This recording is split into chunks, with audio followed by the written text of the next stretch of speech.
How's it going, everybody? Dr. Robert Berghorn here, physical therapist and owner of Ascent Physical Therapy here in Long Island, New York, bringing it to you from the clinic, giving you a little bit of a show into what has been going on and also seeing that things are starting to come together. Today I did hang up those hangers there. We have a little bit of a bench there that's in.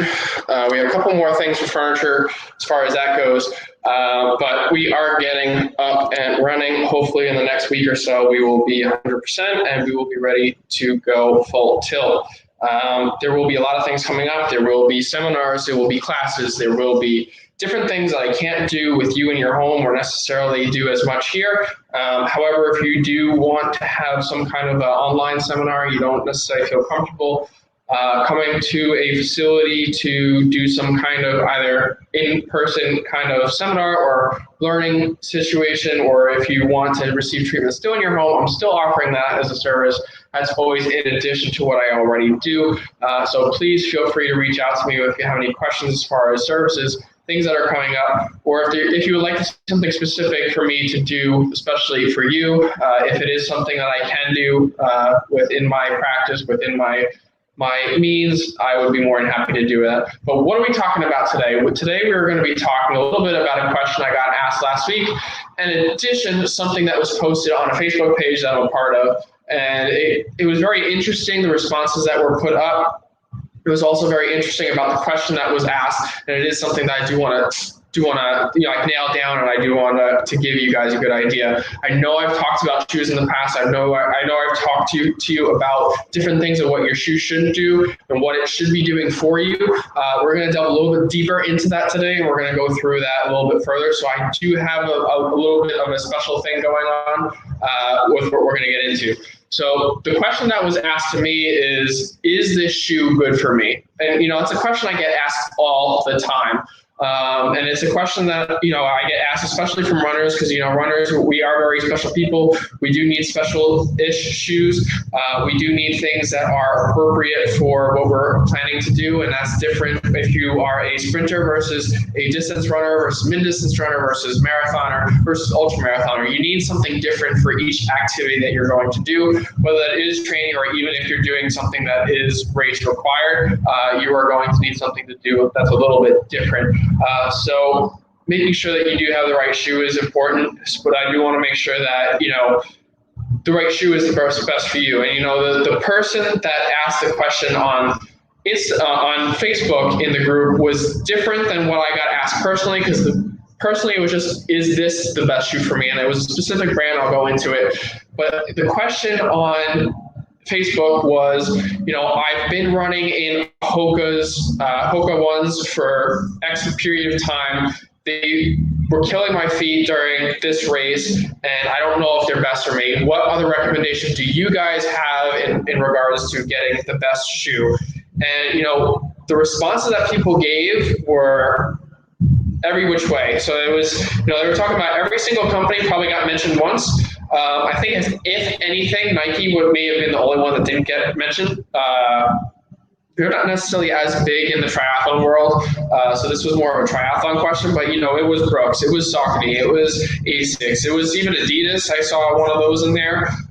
There was, Mizuno was in there too. So there was a big range of different companies. There was different types of the same of different shoes from the same company put into the comments as well. So, from what that gives me, it's like different shoes are not, there's not one specific shoe for everybody. It's going to be a different shoe for you specifically, and you need to make sure that you understand what you're getting from in order to make sure that you have the best shoe that fits for you.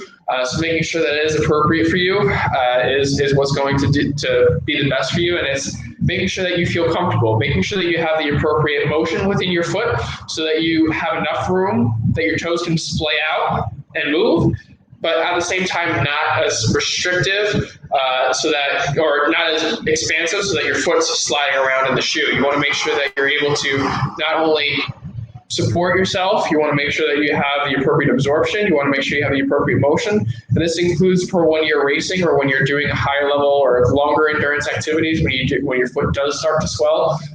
It does happen. It happens with everybody. You want to make sure you still have room for that as well. And You want to make sure that you don't have any aches or pains. If you start having aches and pains, that's probably not the best shoe for you.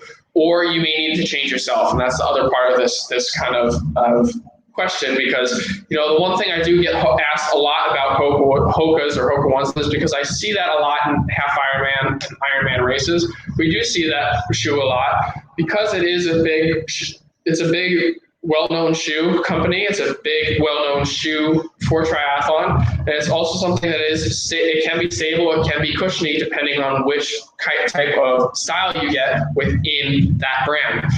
So one thing is you need to make sure that you're getting the shoe for your specific foot type. If you're someone who needs stability, you can't take the shoe that is cushiony. And if you're someone who needs cushion because you have more rigid foot, you need something that is more cushiony and not something that is more minimal for right now, and something that is going to keep you stable. You need to be able to absorb force, you need to be able to dissipate force, you need to be able to use that force and propel yourself forward. So making sure that you have the right shoe, even if it's within that brand for you, is what's important. So I never push anybody towards a specific brand. I never push anybody towards a certain shoe. If your shoe is working for you, and that was based off of the person that asked me the specific question of, is this brand Hoka's good for me? And I said, is there anything wrong with your other shoes? And she says, no, not really. I was just curious. I was like, I'm not going to push you to one shoe or the other. If you're comfortable with doing whatever you do, you don't have any pain, you don't have any issues, there's no sense in changing or fixing what's not broken. So that was basically my answer, and I told her a little bit of a caveat, and what we're going to go into now is more of why necessarily Hoka's may not be best for every triathlete, because everybody is built differently, everybody has different morphology, and everybody is different in the sense of their background. I mean, humans have shoes. We've worn shoes since we've been little. Ever since we can put our feet on the ground, we've put on shoes, we've worn shoes, and our feet get used to shoes. Whatever type of shoes that you're in, that's what you have. And if you're in a shoe that is either compressive, where you don't have enough room to wiggle around, you don't have the smaller muscles in your foot in order to accentuate or manipulate within the shoe, so you can't use your stabilizers. So your stabilizers aren't working. The same thing goes if you have something that's too big for your foot, whether it's too wide or too long, and you're sliding around in there. If you don't have the appropriate ability to grip the ground, you're going to be sliding in there. And if you're sliding in there, you're going to be gripping the ground instead of trying to stabilize into the ground. It's a little bit different. It gets a little bit more complex. However, it is something that is important because you want to make sure that it is fit appropriately. So shoes are good, but going to a minimalist shoe is something that is still talked about. It's not as wide and popular as it once was, of going to like the Vibram 5 Fingers or going to those shoes that just look like socks. It is something that people are still pushing towards, but it's still something that not many people understand of what the process is. It takes time. So Hoka specifically do have a percentage of drop. So what I mean by drop is the distance between where the heel is, where your heel sits, the foam that's existed between your heel and the floor, and then the drop component comes in when we talk about the toe, where it's the distance between where your toe is, the padding in between, and the floor as well. So there's usually a difference in between about 10 to 12 millimeters between the back, and the front. So there's a 10 to 12 millimeter drop. Now Hokas themselves tend to be somewhere between like a 4 millimeter drop and an 8 millimeter drop, depending on where it is, but it's still a drop. So if you are experiencing pain while using Hokas, that could be the reason why you may not have used the appropriate wearing schedule ahead of time. So if you are trying to get to a more minimalist shoe, if you're trying to get into a shoe that has a lower drop so that you are more level with the ground as if you were barefoot, putting on a wearing schedule, not wearing them all the time, or first wearing them when you're doing regular daily activities, then starting to incorporate them into your sport activities, and then ease them into your longer duration activities, your more intense activities, so that you're not only you can absorb force and do things the way you need to, like with your other shoes, but so that your tissues can adapt. It takes weeks, sometimes months, for your tendon, bone, and ligaments in order to adapt to what you want them to do, especially with a shoe that is not something that is a little bit higher from a normal sneaker to something that is a little bit more zero drop, or something that's completely level with the ground like like something like Hoka's or something that is more minimalist, like Zero shoes or Vibram Five Fingers, those are completely flat. You're going to have, if you someone who's used to a 12 millimeter drop in your shoe from your heel to your foot, and you go to something that's completely flat right away, you will have pain. I will tell you that. So it is something that I do want you to keep in mind. And the other thing I do want you to take away is one last caveat is just because you have strength or weakness or you have a certain foot type doesn't mean you have to be in a so for example, if you have a flat foot, it doesn't mean you have to be in a stability shoe. You can be in a neutral shoe as long as you are strong and stable enough, and we're going to go through that as an example. So I do have a special thing for you guys today, and we're going to go through that. So I have a second camera here, and that's my foot on the ground. And we're going to go through a little bit of an exercise. So you can see that my foot is flat. I've always had a flat foot. It's always been this way.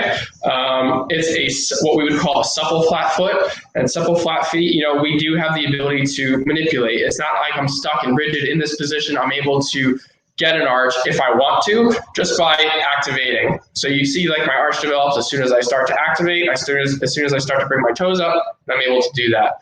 One thing that allows me to do this is because of the strength that I do have in the smaller muscles within my toes and the muscles that are between the bones of the foot along here. So having that strength and having that stability allows me to grip the ground appropriately, allows me the ability to do what I need to do as far as a runner. And that is something that you can have as too, whether you have flat feet, whether you have cavus feet, or your high arch foot. So it is something that you do are able to accomplish as long as you put in the work to get that strength. So one thing I do want to take away and give you some activity in order to do and practice to get you stronger, more coordinated feet when you're doing running activities or doing any kind of specific active, standing, plyometric kind of activities is separation between your toes. So one thing you can start is just by keeping your toes flat on the ground and just lifting your big toe off the ground. You can see as I do that, you can see that my arch activates, the muscles in my foot can activate as well. You see that on the camera. And this is where the trick comes in. You don't want to lift the other toes off the ground. You see I do have a little bit of trouble with that, especially if I'm not focusing on it. See, there you go, it's a little bit better. And the fun trick comes in when you start to alternate that. So picking your big toe up versus picking all the rest of your toes up. Picking the big toe up, leaving the small toes on the ground, picking all the toes up, leaving the big toe on the ground. You can just go back and forth and alternate each time. And as soon as you become coordinated with that, it becomes a little bit more complex, and you do have that ability to coordinate, you do have that ability to manipulate and do things a little bit differently.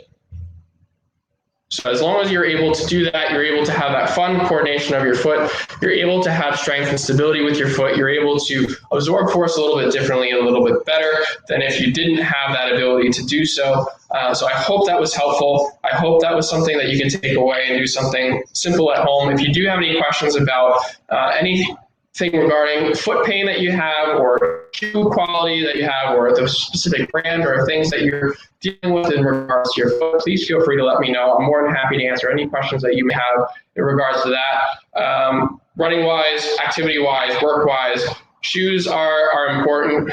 You need to feel comfortable in them. I hope you guys have a great evening, and I will see you guys next week. Have a good night.